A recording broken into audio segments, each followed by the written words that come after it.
Olá pessoal, Ciclo de Direito Ambiental, seguindo aqui na nossa nova linha de entrevistas com grandes nomes do direito ambiental. Hoje eu tenho muita honra de apresentar meu amigo, colega aqui, professor Alexandre Sion, mestre e doutor em Direito, é autor de um outro canal de Direito Ambiental também muito legal, que é o Direito Ambiental em Conta-Gotas, presidente da Associação Brasileira de Direito, Energia e Meio Ambiente, que é um órgão super importante aí na defesa do setor elétrico e na conciliação ambiental nesse desenvolvimento sustentável. E o senhor tem um escritório, atua no território nodo, e hoje ele está aqui para falar com a gente do lançamento do livro dele sobre a Agência Nacional de Mineração. Então, professor Sion, seja bem-vindo aí, uma honra contar com você. E aí eu queria primeiro fazer a pergunta, eu vi o que te levou a escrever esse livro, qual que é a proposta desse livro, só para advogados? Fique à vontade. Obrigado, professor. Bom, primeiro eu tenho que fazer um comentário. Eu coordeno um curso que é de Direito Ambiental aplicado à mineração, e sempre que eu tenho oportunidade, não só para isso, mas todos os eventos que eu tenho que envolvem mineração, eu chamo o professor Pedro Campani. Não porque ele é meu amigo, mas porque é um professor que conhece tudo da área, tanto da área ambiental como a sua aplicação na mineração.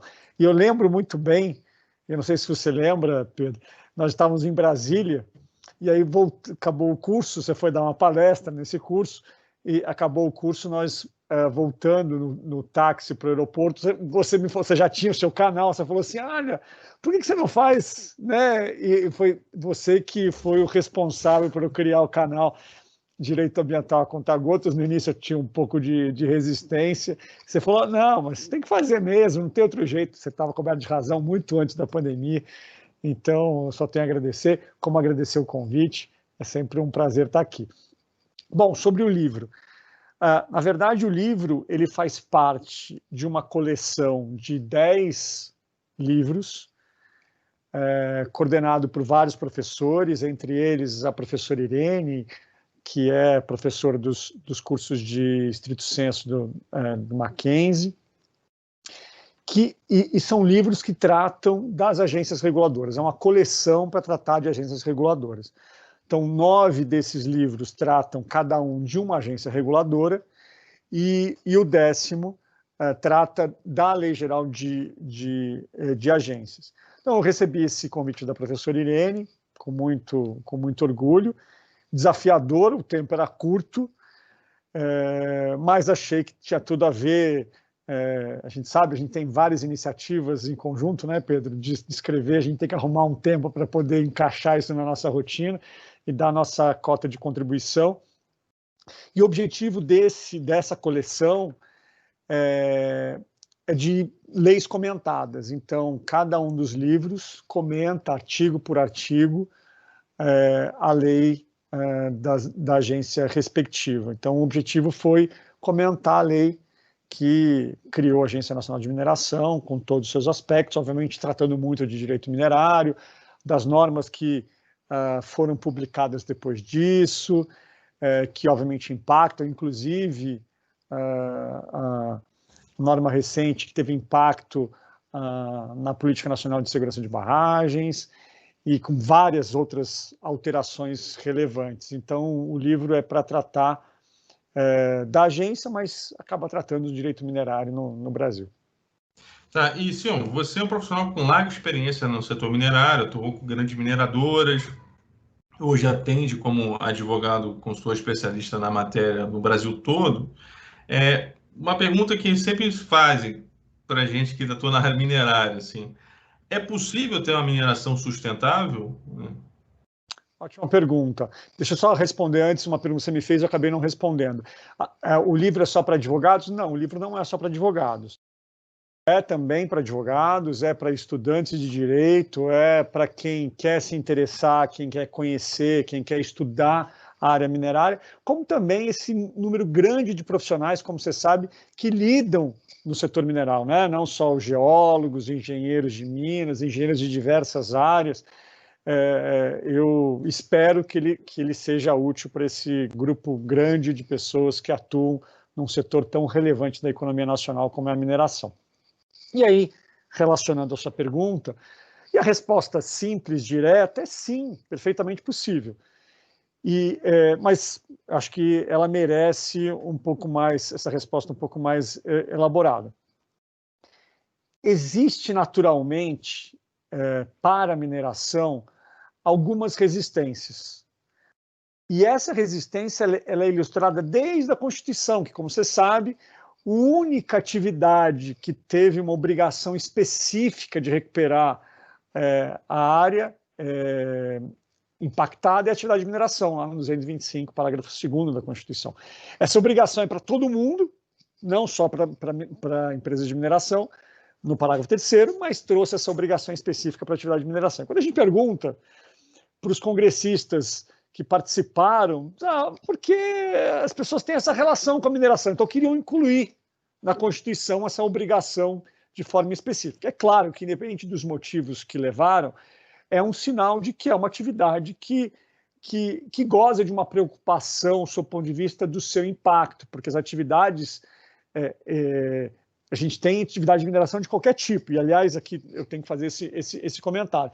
Mas a gente sempre lembra dos grandes empreendimentos de mineração, que têm um impacto visual relevante. Mas eu costumo dizer que é uma área emprestada, porque algumas atividades que também de impacto não se emprestam ao meio ambiente.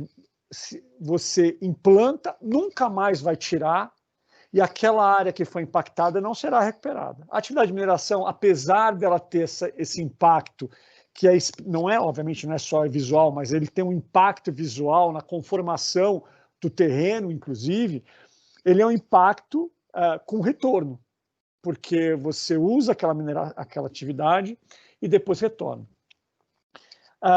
E uma coisa que acho que é importante, porque toda vez que a gente fala sobre impacto, é muito comum a gente falar num tom, às vezes, romântico. O que, obviamente, eu não posso desconsiderar a importância disso, porque são essas pessoas que fazem com que o mundo se preocupe com questões que são relevantes, né? Mas, muitas vezes, a gente dissocia essa nossa preocupação com a realidade. E a gente tem inúmeros exemplos. A gente tem exemplo com lixo. Eu costumo fazer a brincadeira que a nossa relação com lixo é uma relação de espaço. Quando eu coloco o lixo naquele cestinho em cima da pia da cozinha, ele começa a desaparecer. Aí eu tiro aquele lixo, jogo ele na área e ele desaparece mais ainda. Quando eu coloco no hall do meu andar, ele desaparece num passe de mágica. Mas é evidente que ele não desaparece. A gente quer continuar produzindo lixo, mas a gente não quer ter aterro, a gente não quer ter perto de casa, a gente não quer lidar com lixo, mas a gente quer continuar consumindo e produzindo. Da mesma forma, uma sociedade moderna, como é não só a nossa, mas a sociedade global, ela precisa de mineração para quase todas as atividades. E a gente não consegue enxergar isso. A gente só enxerga o impacto visual no morro. Então, é claro que isso não pode ser uma desculpa para que não se faça cada vez uma mineração mais sustentável. Essa é uma preocupação da ordem do dia, cada vez mais, e essa é uma preocupação que tem norteado a atuação não só dos legisladores, mas também uma atuação dos órgãos envolvidos. Se a gente pensar aí, falando da agência, da lei que criou lá, 13575, já estabelecia que entre os papéis e as competências da agência estaria a de fiscalizar, ainda que em caráter complementar aos órgãos, a atuação dos órgãos ambientais, o controle ambiental. Essa é até uma discussão mais relevante que a gente pode travar mais para frente, se você quiser, porque como é que fica essa relação com a competência dos entes federativos. Mas eu quero tratar disso para dizer que a própria agência tem, em atendimento a essa preocupação, promulgado diversas normas. Para citar um exemplo, tem uma resolução relativamente recente, de 2018, que é a 02 de 2018, que cria a Superintendência de Produção Mineral, que tem, entre outras competências, tratar de ações que objetivem o aproveitamento mineral associado à minimização dos impactos ambientais decorrentes da atividade. como também propor ações de fiscalização, com o objetivo de minimizar riscos ao meio ambiente. Ou seja, isso é para citar um exemplo, sem contar outras questões relacionadas à promulgação de atos pela agência. Mas, agora, de forma objetiva, acho que é perfeitamente possível, a despeito de ser perfeitamente possível e da enorme importância que a mineração tem para o mundo e para o país, essa preocupação em cada vez ter processos mais friendly com o ambiente é uma preocupação que veio para ficar e cada vez será maior.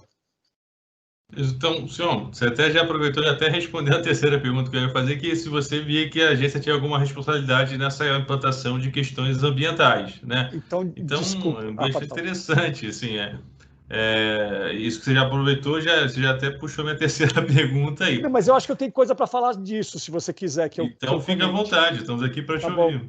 Obrigado. Então, sobre o papel da agência, né? Eu acabei citando esse dispositivo lá, que é o artigo 2º, e o decreto que instala a agência, né, que é o 9587 de 2018, na verdade, isso também é um mal dos nossos decretos, né? Como a gente fica dizendo que eles não podem inovar, então eles ficam fazendo copia e cola. E, na verdade, o dispositivo do decreto é exatamente o mesmo da lei.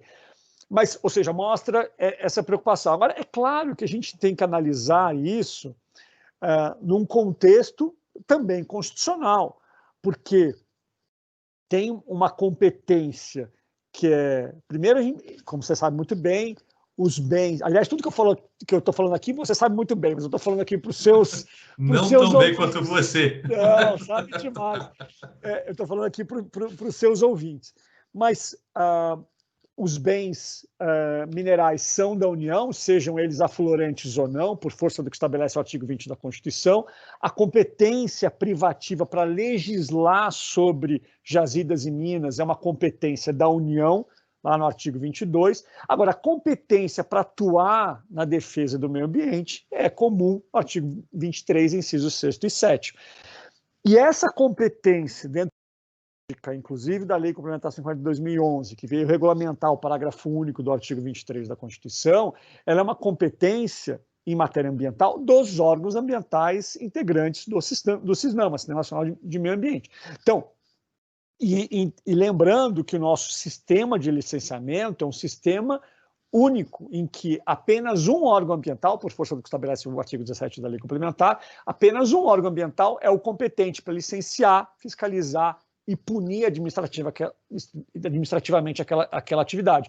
Até mesmo antes da Lei Complementar, tem um livro que eu sempre indico, que é do Ney Belo, Nicolau Dino e Flávio Dino, que é Comentários à Lei 9605 de 98, em que ele já falava desse trinômio indissociável dessa competência, ou seja, quem é competente para licenciar, ou será para fiscalizar e para punir, ainda que o artigo 17 tenha trazido as exceções em casos de eminente risco, mas com a obrigação de que aquele órgão ambiental que identificou uma pretensa infração encaminhe aquele auto de infração para o órgão ambiental competente. Então, caberá à ANM, para as atividades de mineração, também fiscalizar, mas segundo aí o teor do artigo 2º da lei que criou a ANM, em caráter complementar, mas nunca substituir o papel que é do órgão ambiental. Agora, como agência reguladora do setor, cabe dar a sua contribuição.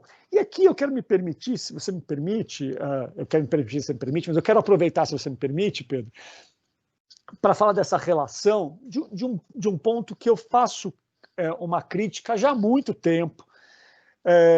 Acho que a agência já caminhou positivamente, mas ainda tem passos para serem dados que dizem respeito à relação dessas obrigações como condição para instrução dos atos.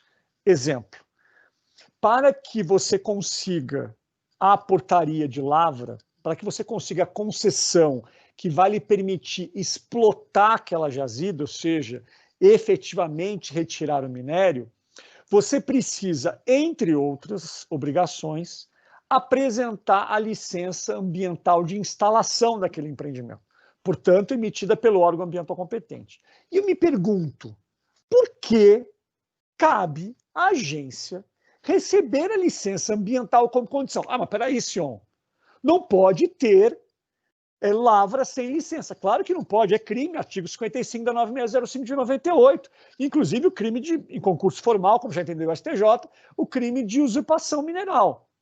Mas, apesar de ser crime, não, a questão é a quem cabe o quê?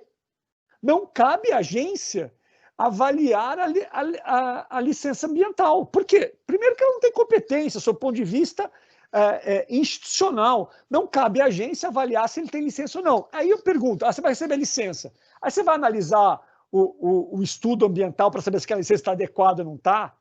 Se compreende todo aquele projeto ou não compreende? Claro que não, porque isso cabe ao órgão ambiental. Então, para que você pede?